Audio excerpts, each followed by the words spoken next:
মুম্বাইয়ের ঝলমলে শহরে জন্ম নেয়া কোটিপতি রাহুল কখনো জানত না দারিদ্র্য কি। বিলাসবহুল জীবন, বিদেশি পোশাক, দামি স্কুল সবই ছিল তার। কিন্তু একদিন সে তার পরিবারের গৃহকর্মী রাধার বাড়ি এক ভাঙা ঝুঁপড়িতে পৌঁছায়। সেখানে দেখল এক মা কাঁপতে কাঁপতে শুয়ে আছে, এক শিশু ক্ষুধায় দুর্বল। রাহুলের চোখে প্রথমবার জল আসে, তার হৃদয় স্পর্শ করে মানবতার সত্যিকারের মূল্য। এটি মুম্বাই শহরের একটি সত্যি গল্প। মুম্বাইয়ের অভিজাত এলাকা জুহুতে ছিল এক বিশাল অট্টালিকা, লক্ষ্মী ভিলা। সাদা মার্বেলের সিঁড়ি, কাঁচের দেয়াল, দামি গাড়ি আর চারপাশে ঝলমলে আভা। কিন্তু সেই ঝলমলে বাড়ির মাঝখানে যে ছেলেটি থাকত, সে ভেতর থেকে ছিল খুবই ফাঁকা। ছেলেটির নাম ছিল রাহুল। সে ছিল কোটিপতি ব্যবসায়ী অজয় শর্মার একমাত্র ছেলে। টাকার অভাব কি জিনিস তা সে কোনোদিনই দেখেনি। ছোটবেলা থেকেই যা চেয়েছে, না চাইতেই সব পেয়ে গেছে। দামি স্কুল, বিদেশি পোশাক, বিলাসবহুল গাড়ি, ক্লাব, পার্টি সবকিছুই তার জীবনে ছিল। কিন্তু তার বাড়িতে যারা কাজ করত, তাদের পৃথিবী ছিল সম্পূর্ণ আলাদা।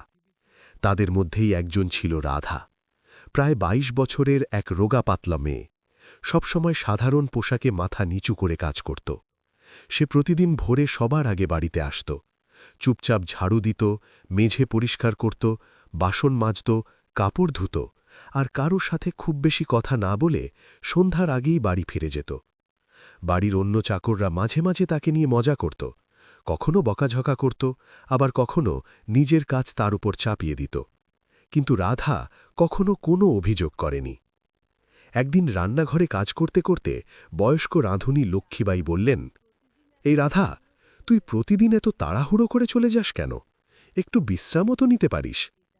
রাধা হালকা করে হাসল। বাড়িতে মা একা থাকে, আর ছোট ভাইটাও আছে। এইটুকু বলেই সে আবার নিজের কাজে মন দিল। রাহুল তাকে অনেকবার দেখেছিল, কিন্তু কখনো বিশেষ গুরুত্ব দেয়নি।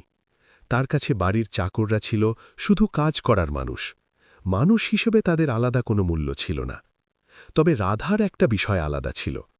সে কখনো এমন কোনো জিনিসে হাত দিত না যা তার নয়। অনেক সময় টেবিলে খোলা টাকা পড়ে থাকত, সামনে দামি জিনিসপত্র থাকত, কিন্তু সেদিকে তার চোখও যেত না। একদিন রাহুলের দামি ঘড়িটা সোফার নিচে পড়ে গিয়েছিল। সন্ধ্যায় খুঁজতে গিয়ে সে সেটা পায়নি। তার মনে হল হয়তো কেউ চুরি করেছে। ঠিক তখনই রাধা ধীরে ধীরে এসে বলল, সাহেব, এটা সোফার নিচে ছিল। সে ২ হাতে ঘড়িটা এগিয়ে দিল। রাহুল কোনো ধন্যবাদ না দিয়েই ঘড়িটা নিয়ে নিল, শুধু হালকা করে মাথা নাড়ল। তবে রাধা চলে যাওয়ার সময় প্রথমবারের মতো তার মনে একটা ভাবনা এলো, অদ্ভুত মেয়ে তো। দিন কেটে যেতে লাগল। হঠাৎ একদিন রাধা কাজে এলো না। প্রথম দিন কেউ তেমন খেয়াল করল না। দ্বিতীয় দিনও সে এলো না। তখন বাড়ির ম্যানেজার সুরেশ বিরক্ত হয়ে বলতে লাগল, আজকালকার মানুষকে ভরসা করা যায় না, টাকা পেয়েও কাজ ছেড়ে দেয়। তৃতীয় দিনেও রাধা এলো না। এবার বাড়িতে একটু সমস্যা শুরু হলো। কাজ বেড়ে গেল, সবাই বিরক্ত হয়ে উঠল। সুরেশ বলল, সাহেব, এমন মেয়েকে আর কাজে রাখবেন না, না বলে উধাও হয়ে গেছে। সেই সময় রাহুল মোবাইল দেখছিল, কিন্তু কেন জানি না সে মাথা তুলে জিজ্ঞেস করল, সে কোথায় থাকে? সুরেশ একটু অবাক হয়ে বলল, কোনো একটা বস্তিতে, মানখুরদের দিকে, ঠিকানা পুরো জানা নেই। রাহুল আর কিছু বলল না, কিন্তু তার মনে অদ্ভুত একটা অস্বস্তি তৈরি হল। তার মনে পড়ল, মেয়েটা তো কখনো ছুটি নিত না, কখনো অজুহাতও বানাত না। তাহলে হঠাৎ করে সে এভাবে গায়েব হয়ে গেল কেন? সেই রাতেও তার পার্টিতে মন লাগল না। বন্ধুদের কথা, জোরে বাজতে থাকা গান, হাসাহাসি সবকিছুই তার কাছে শুধু শব্দের মতো লাগছিল। বাড়ি ফিরে সে বারান্দায় দাঁড়িয়ে শহরের আলো দেখছিল। নিচের রাস্তায় কয়েকজন শ্রমিক তখনও রাতের মধ্যে কাজ করছিল। হঠাৎ তার মনে রাধার মুখটা ভেসে উঠল, ক্লান্ত কিন্তু শান্ত। পরের দিন সকালে সে হঠাৎ বলল, আমি একটু বাইরে যাচ্ছি। ড্রাইভার জিজ্ঞেস করল, কোথায় যাবেন সাহেব? রাহুল কয়েক মুহূর্ত চুপ করে রইল। সে একটু চুপ করে থেকে বলল, মানখুরদে নিয়ে চলো। ড্রাইভার রিয়ার ভিউ মিরারে তাকিয়ে তাকে দেখল। তার বিশ্বাসই হচ্ছিল না কোটিপতি বাড়ির ছেলে নিজে থেকে বস্তিতে যাচ্ছে। গাড়ি যত সেই এলাকার দিকে এগোতে লাগল, রাস্তা তত সরু হতে লাগল। ঝলমলে আলো হারিয়ে গেল, তার জায়গায় দেখা গেল ভিড়, দুর্গন্ধ আর ভাঙাচোরা ঘর। রাহুল জীবনে প্রথমবার এই পৃথিবীতে এলো। গাড়ি ভেতরে ঢুকতে পারল না, তাই তাকে হাঁটতে হলো। চারদিকে সরু গলি, নোংরা পানি জমে আছে, টিনের ছাউনি, খালি পায়ে দৌড়াচ্ছে বাচ্চারা, অসুস্থ বুড়ো মানুষ চুপচাপ বসে আছে। সবকিছুই তার কাছে যেন অন্য এক পৃথিবী। সে কয়েকজনকে জিজ্ঞেস করল, এখানে কি রাধা নামে কেউ থাকে, বড় বাড়িতে কাজ করে? এক বুড়ি মহিলা তাকে মাথা থেকে পা পর্যন্ত দেখে নিল, তারপর আঙুল দিয়ে একটি সরু গলির দিকে ইশারা করল। বলল, শেষে যে ভাঙা ঝোপড়িটা আছে ওটাই। রাহুল ধীরে ধীরে সেই দিকে হাঁটতে লাগল। প্রতিটি পদক্ষেপের সাথে তার বুকের ধুকপুকানি বাড়ছিল। মনে হচ্ছিল সে যেন কোনো অজানা ভয়ের দিকে এগোচ্ছে। গলির একদম শেষে সত্যিই একটা খুব ভাঙা ঝুপড়ি ছিল। টিনের ছাদ অর্ধেক ভাঙা, দরজার জায়গায় শুধু একটা কাপড় ঝুলছে। বাইরে মাটিতে পড়ে আছে একটা পুরনো পাত্র। ভেতর থেকে কাশির শব্দ আসছিল, খুব দুর্বল, কষ্টভরা কাশি। রাহুল কয়েক মুহূর্ত সেখানে দাঁড়িয়ে রইল। সে বুঝতে পারছিল না দরজার কাপড়টা সরাবে নাকি ফিরে যাবে। ঠিক তখন ভেতর থেকে খুব দুর্বল একটা আওয়াজ এলো, পানি, কেউ পানি দাও। রাহুলের বুকটা যেন হঠাৎ চেপে ধরল। সে কাঁপতে থাকা হাতে কাপড়ের পর্দাটা সরাল, আর ভেতরে পা রাখতেই যে দৃশ্য সে দেখল, তার পায়ের নিচ থেকে যেন মাটি সরে গেল। ঝুপড়ির ভেতর প্রায় অন্ধকার, শুধু এক কোণায় ভাঙা জানালা দিয়ে আসা হালকা আলো, সবকিছু একটু একটু দেখা যাচ্ছিল। মাটির উপর একটা পুরনো গদি পাতা, সেই গদির উপর এক বুড়ি মহিলা প্রায় কঙ্কাল হয়ে শুয়ে কাশছিলেন। তার ঠোঁট শুকিয়ে সাদা হয়ে গেছে, চোখ দুটো ভেতরে ঢুকে গেছে। শরীর এত দুর্বল যেন হাড়ের উপর শুধু চামড়া লেগে আছে। পাশেই একটা ছোট ছেলে বসেছিল। সে ভয়ে আর ক্ষুধায় চুপচাপ সেই মহিলার দিকে তাকিয়েছিল। তার সামনে একটা খালি লোটাও পড়েছিল। হয়তো সেই দিয়েই সে পানি দেওয়ার চেষ্টা করছিল, কিন্তু লোটাটা পুরো শুকনো। ঝুপড়ির ভেতর কোথাও খাবারের কোনো চিহ্ন নেই, চুলায় ছাই নেই, বাটিতে ডাল নেই, এক দানা চালও নেই। রাহুল কয়েক মুহূর্ত স্থির হয়ে দাঁড়িয়ে রইল। মনে হচ্ছিল তার শরীর যেন কাজ করা বন্ধ করে দিয়েছে।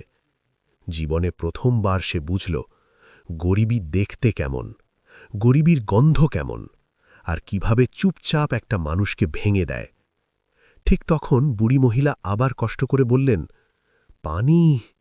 তার গলা এত দুর্বল ছিল যেন প্রতিটি শব্দ বের করতে প্রাণ বেরিয়ে যাচ্ছে। রাহুল তাড়াতাড়ি চারদিকে তাকাল। এক কোণায় একটা ভাঙা বালতিতে অল্প নোংরা পানি ছিল। সে কিছু না ভেবেই সেই পানি লোটায় ভরল, তারপর ধীরে ধীরে মহিলার ঠোঁটের কাছে ধরল। বুড়ি মহিলা কাঁপতে থাকা হাতে লোটা ধরতে চাইলেন, কিন্তু তার আর শক্তি ছিল না। তাই রাহুলই তাকে ধরে ধরে পানি খাওয়াল। দু চুমুক পানি ভেতরে যেতেই তার চোখ থেকে পানি পড়তে লাগল, যেন কেউ তাকে নতুন জীবন দিয়েছে।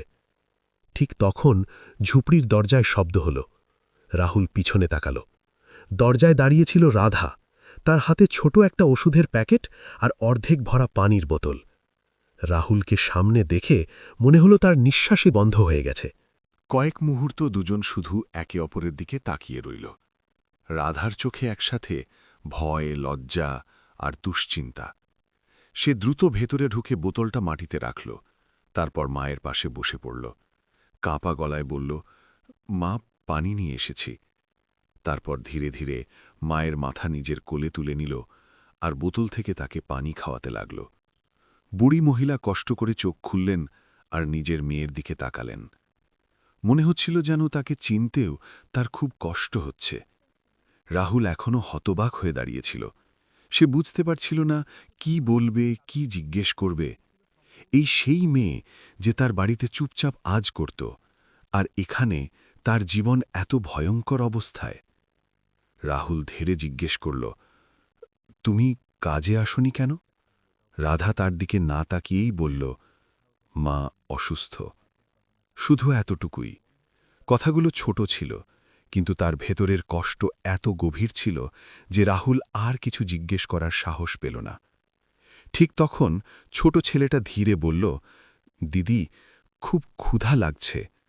তার কণ্ঠ এত নিরীহ আর দুর্বল ছিল যে শুনেই রাহুলের বুকের ভেতর কিছু ভেঙে গেল। রাধা সঙ্গে সঙ্গে তার মাথায় হাত বুলিয়ে দিল, বলল, একটু অপেক্ষা কর, কিছু নিয়ে আসছে। কিন্তু সে জানত ঝুপড়ির ভেতরে কিছুই নেই। রাহুল আবার চারদিকে তাকাল। সত্যি খাবারের কিছুই নেই। তার মনে পড়ল সে বাড়ি থেকে বের হওয়ার সময় শুধু ফোন আর ওয়ালেট নিয়ে এসেছিল।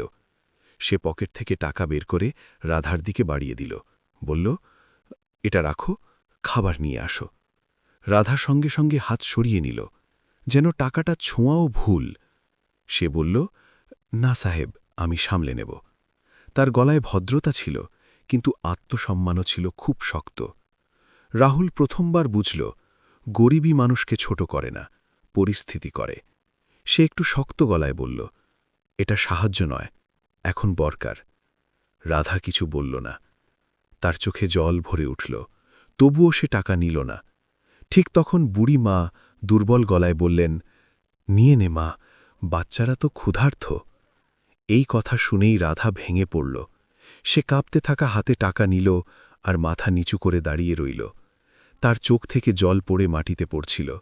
রাহুলের মনে হচ্ছিল সেই জল পড়ার শব্দ যেন পুরো ঘরে প্রতিধ্বনি করছে। সে তাড়াতাড়ি বলল, আমি বাইরে থেকে খাবার নিয়ে আসছি। কোনো উত্তর অপেক্ষা না করে সে বেরিয়ে গেল। গলিতে এসে তার মনে হল শ্বাস নিতে কষ্ট হচ্ছে। কিছুক্ষণ আগেও যে পৃথিবী থেকে সে এসেছে সেটা এখন অনেক দূরের মনে হচ্ছিল। সে পাশের দোকান থেকে যা পাওয়া যায় সব কিনে নিল, চাল, ডাল, দুধ, ব্রেড, বিস্কুট, ফল, ওষুধ। দোকানদারও অবাক হয়ে তাকিয়েছিল, এত দামি কাপড় পরা ছিলে বস্তিতে এত জিনিস কিনছে কেন? যখন সে আবার ঝুপড়িতে ফিরল, ছোট ছেলেটা তার দিকে এমনভাবে তাকাচ্ছিল যেন কোনো ফেরেশতাকে দেখছে। রাধা চুপচাপ সব জিনিস নিল। তারপর দ্রুত চুলা জ্বালাল। অল্প সময়ের মধ্যেই ঝুপড়ির ভেতর খাবারের গন্ধ ছড়িয়ে পড়ল। বুড়িমায়ের চোখেও আবার একটু আলো ফিরে এলো। ছোট ভাই চুপচাপ বসে খাবারের অপেক্ষা করতে লাগল। রাহুল দরজার পাশে দাঁড়িয়ে সব দেখছিল। প্রথমবার তার মনে হল আসল সুখ কি, যখন একজন ক্ষুধার্ত মানুষ পেট ভরে খেতে পারে। খাবার তৈরি হলে রাধা প্রথমে মাকে খাওয়ালো, তারপর ভাইকে। সবশেষে সে নিজে খেতে বসল। রাহুল জিজ্ঞেস করল, তুমি আগে খাওনি কেন? রাধা শান্তভাবে বলল, ওরা না খেলে আমার পেট ভরে কিভাবে? এই কথা শুনে রাহুলের ভেতরটা কেঁপে উঠল। হঠাৎ তার মনে হল এই ছোট ঝুপড়িতে থাকা মানুষগুলো তার থেকেও অনেক বেশি ধনী, কারণ তাদের কাছে আছে একে অপরের জন্যে সত্যিকারের ভালোবাসা। রাহুল ধীরে ধীরে বাইরে বেরিয়ে যাচ্ছিল। ঠিক তখন পিছন থেকে রাধা ডাকল, সাহেব। রাহুল থেমে গেল। সে ঘুরে তাকাল। রাধা দাঁড়িয়ে আছে, তার চোখে কৃতজ্ঞতা আর লজ্জা দুটোই একসাথে। সে ধীরে বলল, আজ যদি আপনি না আসতেন তাহলে হয়তো। তার গলা আটকে গেল, কিন্তু বাকিটা বলার দরকার ছিল না। রাহুল কিছু বলল না, তার কাছে কোনো শব্দ ছিল না। সে চুপচাপ বাইরে বেরিয়ে গেল। কিন্তু বেরোতে বেরোতেই সে বুঝতে পারল আজ তার জীবনের পথ বদলে গেছে, কারণ প্রথমবার সে টাকা দিয়ে নয়, মানবতা দিয়ে কাউকে বাঁচিয়েছে। বাইরে এসে রাহুল কিছুক্ষণ গলির মাঝখানে দাঁড়িয়ে রইল। তার হাত এখনও কাঁপছিল, হৃদয় খুব জোরে ধুকপুক করছিল। চারপাশে একই দুর্গন্ধ, একই নোংরা পরিবেশ, একই শব্দ। কিন্তু এখন সবকিছু আগের মতো লাগছিল না। এখন প্রতিটি জায়গায় সে কষ্ট দেখতে পাচ্ছিল, অসহায়তা দেখতে পাচ্ছিল। সে গাড়ির কাছে গিয়ে দরজা খুলল, কিন্তু ভেতরে বসার আগে আরেকবার পিছনে তাকাল, সেই সরু গলিটার দিকে, যেখানে সেই ঝুপড়িটা ছিল। তার মনে হল তার একটা অংশ যেন সেখানেই থেকে গেছে। গাড়ি চলতে শুরু করল, কিন্তু পুরো পথ জুড়ে রাহুল একদম চুপ ছিল। ড্রাইভার কয়েকবার রিয়ার ভিউ মিররে তাকাল, কিন্তু কিছু জিজ্ঞেস করার সাহস পেল না। বাড়িতে পৌঁছতেই নৌকররা দরজা খুলে দিল। ঠান্ডা হাওয়া তার মুখে লাগছিল, কিন্তু তাতেও তার কোনো স্বস্তি লাগছিল না। সে সোজা নিজের ঘরে চলে গেল, গিয়ে দরজা বন্ধ করে দিল। ঘরের সব কিছু আগের মতোই ছিল, দামি ফার্নিচার, বড় স্ক্রিনের টিভি, নরম আর আরামদায়ক বিছানা। কিন্তু আজ এসব তার কাছে বোঝা মনে হচ্ছিল। বারবার তার চোখের সামনে একই দৃশ্য ভেসে উঠছিল, শুকিয়ে যাওয়া অসুস্থ বুড়িমা, ক্ষুধার্ত ছোট ভাই আর রাধার নিচু হয়ে থাকা চোখ। সে মাথা চেপে ধরল। জীবনে প্রথমবার তার নিজের টাকাই তাকে অর্থহীন মনে হচ্ছিল। সন্ধ্যা পর্যন্ত সে ঘর থেকে বেরোল না। নিচে ডাইনিং টেবিলে নানান ধরনের খাবার সাজানো ছিল, কিন্তু তার একটুও ক্ষুধা লাগছিল না। সে শুধু এক গ্লাস পানি খেল, তারপর বারান্দায় গিয়ে দাঁড়াল। দূরে শহরের ঝলমলে আলো দেখা যাচ্ছিল, কিন্তু আজ তার মনে হচ্ছিল এই আলোই লুকিয়ে আছে অনেক অন্ধকার। হঠাৎ তার মনে পড়ল, রাধার মায়ের অবস্থা খুবই খারাপ। যদি চিকিৎসা না হয়, এই কথা ভাবতেই তার বুক কেঁপে উঠল। সে সঙ্গে সঙ্গে ফোন তুলে তার ফ্যামিলি ডাক্তারের নম্বরে কল করল। ডাক্তার ফোন ধরতেই সে বলল, ডাক্তার, আপনাকে এখনই আমার সাথে যেতে হবে। ডাক্তার অবাক হয়ে জিজ্ঞেস করলেন, কোথায়? রাহুল শুধু বলল, কারো জীবন বাঁচাতে হবে। কিছুক্ষণের মধ্যেই গাড়ি আবার সেই দিকেই ছুটছিল। ডাক্তার এখনও বুঝতে পারছিলেন না কি হচ্ছে। গাড়ি যখন বস্তির কাছে থামল, ডাক্তার অবাক হয়ে গেলেন। এখানে? রাহুল মাথা নাড়ল। সে দ্রুত গাড়ি থেকে নেমে সামনের দিকে হাঁটতে লাগল। এবার তার পায়ের গতি আগের চেয়ে অনেক বেশি। মনে হচ্ছিল যেন দেরি হয়ে যাওয়ার ভয় তাকে তাড়া করছে। ঝুপড়ির কাছে পৌঁছতেই ভেতর থেকে কান্নার শব্দ শোনা গেল। তার বুক জোরে ধকধক করতে লাগল। সে এক মুহূর্ত দেরি না করে দরজার কাপড় সরিয়ে ভেতরে ঢুকে গেল। ভেতরে প্রায় একই দৃশ্য ছিল, কিন্তু এবার আরও ভারী। রাধা মায়ের পাশে বসে কাঁদছিল। ছোট ভাই কোনায় চুপচাপ বসেছিল। বুড়ি মায়ের শ্বাস খুব দ্রুত ওঠানামা করছিল। মনে হচ্ছিল যেন প্রতিটি শ্বাসই শেষ শ্বাস হতে পারে। রাহুল দ্রুত ডাক্তারকে ভেতরে ডাকল। ডাক্তার এক মুহূর্ত দেরি করলেন না। তিনি নাড়ি দেখলেন, চোখ পরীক্ষা করলেন, তারপর ব্যাগ থেকে ইঞ্জেকশন বের করলেন। কিছুক্ষণের মধ্যেই ঝুপড়ির ভেতর ব্যস্ততা শুরু হয়ে গেল। রাধা ভয়ে কাঁপতে কাঁপতে সব দেখছিল। তার চোখে ভয় ছিল, কিন্তু সেই ভয়ের মাঝেও একটু আশা দেখা যাচ্ছিল। ইঞ্জেকশন দেওয়ার পর ডাক্তার ধীরে বললেন, অবস্থা খুব দুর্বল, কিন্তু এখনও সামলানো যেতে পারে। এই কথা শুনেই রাধা হাউমাউ করে কেঁদে উঠল। সে মায়ের হাত ধরে বারবার ঈশ্বরের নাম নিতে লাগল। ছোট ভাইও এসে তার সাথে জড়িয়ে ধরল। রাহুল কোনায় দাঁড়িয়ে সব দেখছিল। তার মনে হচ্ছিল যেন সে নিজের কারোর জন্য চিন্তা করছে। ডাক্তার কিছু ওষুধ দিয়ে বললেন, সময় মতো খাবার আর ওষুধ দিলে তিনি ঠিক হয়ে যেতে পারেন। তারপর একটু থেমে বললেন, না হলে। বাকিটা তিনি বললেন না, কিন্তু কথাটা সবাই বুঝে গেল।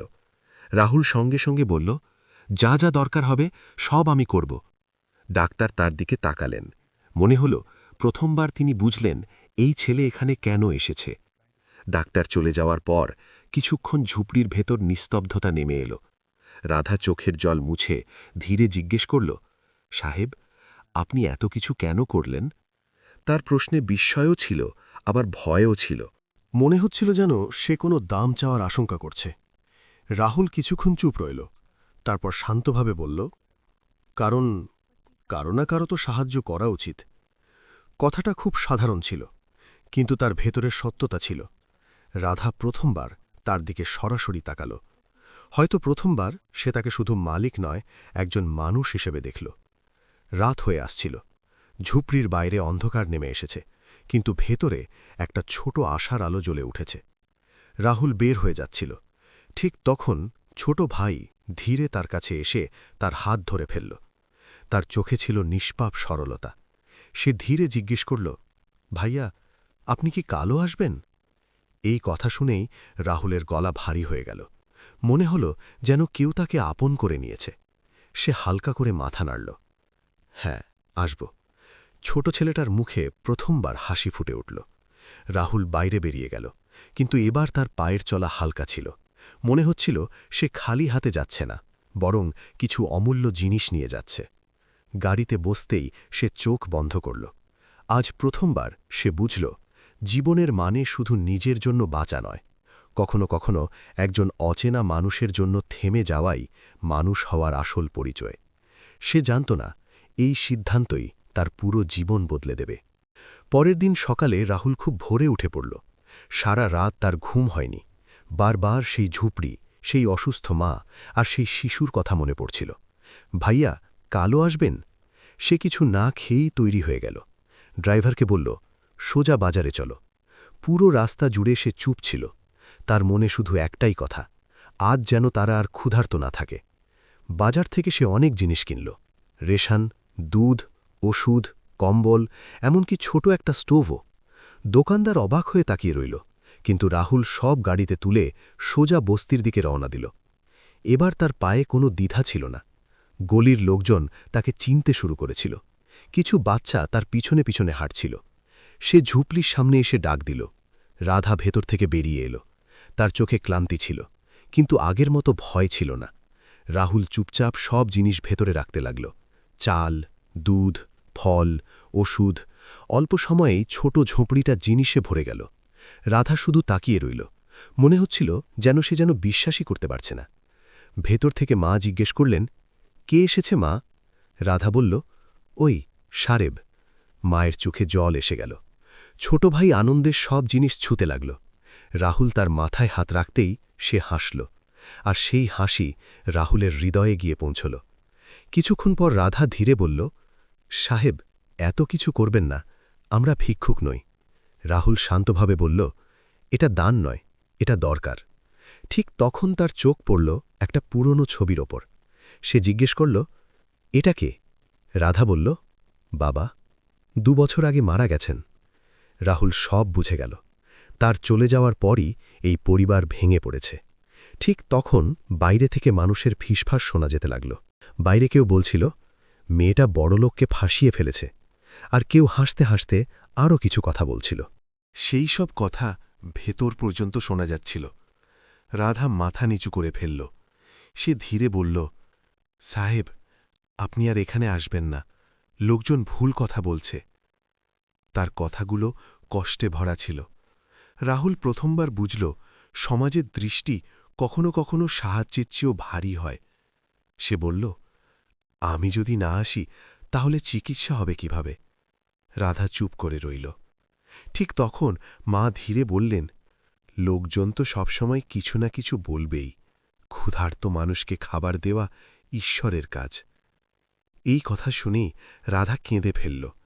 ছোট ভাই রাহুলের হাত ধরে বলল, ভাইয়া, আপনি আসবেন, আপনি এলে আমাদের ভালো লাগে।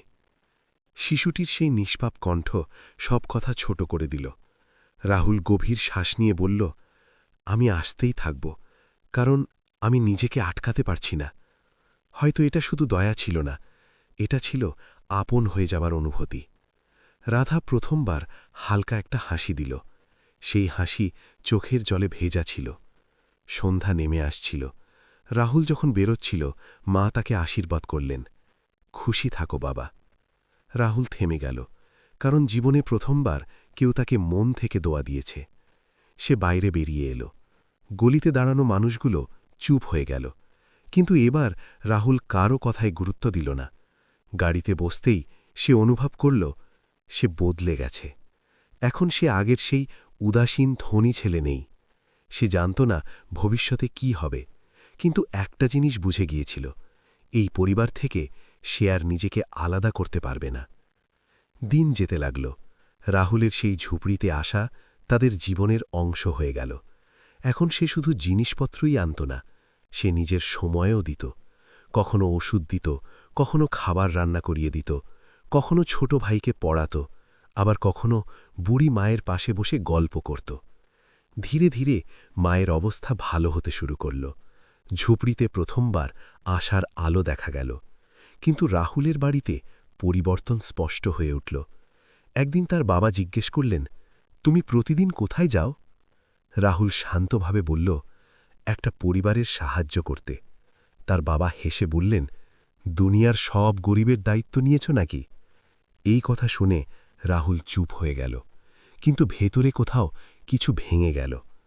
এক সন্ধ্যায় যখন সে ঝুপড়িতে গেল, দেখল পরিবেশ ভারী। রাধা চুপ, ছোট ভাই চুপ, আর মায়ের চোখে জল। রাহুল জিজ্ঞেস করল, কি হয়েছে? রাধা ধীরে বলল, বাড়িওয়ালা বলছে ঝুপড়ি খালি করতে হবে, টাকা না দিলে বের করে দেবে। পরের দিনই রাহুল টাকা দিয়ে কাগজপত্র করে দিল, যাতে তাদের কেউ আর বের করতে না পারে। যখন সে এই খবর নিয়ে এলো, ছোট ভাই আনন্দে লাফিয়ে উঠল, মা কেঁদে ফেললেন, আর রাধা চুপচাপ শুধু তাকিয়ে রইল। কিন্তু সেই রাতেই হাসপাতাল থেকে ফোন এলো, রোগীর অবস্থা খারাপ, দ্রুত চলে আসুন। রাহুল দৌড়ে গেল। সেখানে গিয়ে দেখল রাধা মেঝেতে বসে কাঁদছে, ছোট ভাই তাকে জড়িয়ে ধরে আছে, আর মা আইসিইউতে। ডাক্তার বললেন শরীর খুব দুর্বল। কিছুক্ষণ পর সব শেষ হয়ে গেল। রাধার চিৎকারে পুরো হাসপাতাল কেঁপে উঠল। ছোট ভাই ভয়ে কাঁদতে লাগল। রাহুল প্রথমবার কারোকে এতটা ভেঙে পড়তে দেখল। রাধা তার গায়ে লেগে কাঁদতে কাঁদতে বলল, এখন আমাদের কেউ নেই। শেষকৃত্যের পর ঝুপড়িটা আরও নির্জন হয়ে গেল। ছোট ভাই চুপচাপ হয়ে গেল। রাধার চোখের জলও ধীরে ধীরে শুকিয়ে গেল। একদিন ছোট ভাই ধীরে জিজ্ঞেস করল, ভাইয়া, আপনি কি আমাদের ছেড়ে চলে যাবেন না তো? রাহুল তাকে জড়িয়ে ধরল, বলল, কক্ষনো না। সেই মুহূর্তে সে বুঝল এটা শুধু সাহায্য নয়, এটা একটা সম্পর্ক হয়ে গেছে। সে বলল, যদি চাও তোমরা দুজন আমার বাড়িতে থাকতে পারো, ওখানে পড়াশোনা হবে আর কেউ কষ্ট দেবে না। রাধা ভাইয়ের দিকে তাকাল, তার চোখে আশা দেখল, তারপর ধীরে মাথা নাড়ল। কয়েক মাস পরে লক্ষ্মীভিলা পুরো বদলে গেল। ছোট ভাই স্কুলে যেতে শুরু করল, রাধা বাড়ির দায়িত্ব নিতে লাগল, আর রাহুল সত্যিই খুশি থাকতে শিখে গেল। একদিন বারান্দা থেকে নিচে খেলা দেখা ছেলেটাকে দেখে সে হাসল। সে বুঝে গেল আসল ধন টাকায় নয়, আপন মানুষে। ঠিক তখন রাধা পিছন থেকে চা নিয়ে এলো। তাদের চোখ এক মুহূর্তের জন্য মিলল। কোনো দ্বিধা নেই, কোনো দূরত্ব নেই, শুধু আপনত্ব। মুম্বাইয়ের সেই একই ঝলমলে রাত, একই উঁচু বিল্ডিং। কিন্তু আজ রাহুলের হৃদয়ে আর অন্ধকার নেই, কারণ এক গরিব গৃহকর্মীর ছোট্ট ঝুপড়ি তাকে শিখিয়েছে যে শিক্ষা কোটি টাকা দিয়েও পাওয়া যায় না। মানবতাই সবচেয়ে বড় সম্পদ। এই গল্প আমাদের শেখায় মানুষের পরিচয় তার টাকায় বা অবস্থানে নয়, তার হৃদয়ে। আসল বড় মানুষ সেই যে অন্যের কষ্ট বুঝতে পারে। সত্যিকারের সাহায্য শুধু টাকা দেওয়া নয়, কঠিন সময়ে কারো পাশে দাঁড়ানো। যখন আমরা অন্যের জীবন বদলাই, তখন আমাদের জীবনও বদলে যায়। এবার আপনি বলুন, আপনি যদি রাহুলের জায়গায় থাকতেন, তাহলে কি সেই ঝুপড়িতে যেতেন? একটা অচেনা গরিব পরিবারের দায়িত্ব নিতে পারতেন? সমাজ যখন ভুল কথা বলত, তখনও কি পাশে দাঁড়াতেন? আর এই গল্পে সবচেয়ে বড় ত্যাগ কার, রাহুলের নাকি রাধার? যদি গল্পটি আপনার হৃদয়ে ছুঁয়ে যায়, তাহলে অবশ্যই লাইক করুন, বন্ধু ও পরিবারের সাথে শেয়ার করুন, যাতে মানবতার এই গল্প আরও মানুষের কাছে পৌঁছায়। এমনই আবেগময় গল্প শুনতে চ্যানেলটি সাবস্ক্রাইব করতে ভুলবেন না। আবার দেখা হবে পরের গল্পে। ততক্ষণ ভালো থাকুন।